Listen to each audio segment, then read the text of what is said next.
So here we go. That's a nice surly Nate there, as you probably, anyone into fat bikes will recognise. This is, we featured this bike a while ago. It's been built a while now. Well, I say about three, 4 weeks, I guess. And it's been put through its paces.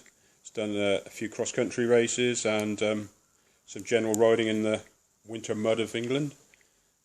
And it's proved to be brilliant. The guy who owned it has sold all his other bikes now and ploughed the money into this one. It's worth it really with a fat bike if you're once you realise just how versatile they are, and if you do possess a few other bikes, you tend to end up not using them. So it may seem expensive to get a bike such as this, but when you consider you may have 3 or 4 grand or more sat in the garage gathering dust, this will, this actually works out quite cheap because it will do everything those other bikes will do, bar World Cup downhill. This is a true mountain bike. This one, I say, is based on Sarma Shaman frame, carbon, 1.3 kilograms, designed, and Sarma come from Siberia in Russia, so sort of snow based again. This is 170 rear end, 100mm bottom bracket, so a pretty standard setup. We tend to like this setup, but 190 does work for some people at the rear. This is built as a mountain bike.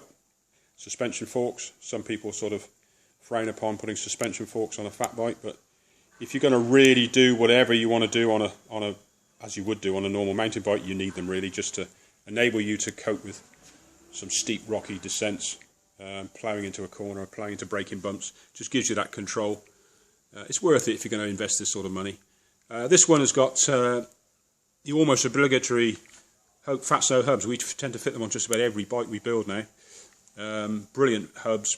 Hope are like Middleburn, as you can see. Hope are brilliant for servicing and things like that. If you need any parts, it's a bit of a no-brainer. You can get just about anything. They'll help you out till the cows come home. We've got Hope brakes on here as well. Nice set of X2s. Head carbon rims. That's the second set of carbon rims we built. We've been building wheels for 30 odd years, but we've never felt the need for carbon yet, but until now.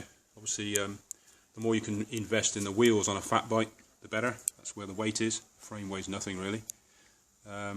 So this guy's invested in some nice carbon rims. Just over 400 grams per rim. So it's truly competitive weight compared to a normal mountain bike rim. Surly Nates, as I've mentioned. Those dear old Middleburns. Threaded Hope BB. Renthal bar and stem. Yeah, it's a truly sorted build and fantastic to ride. So there you have it, Sarma Shaman fat bike.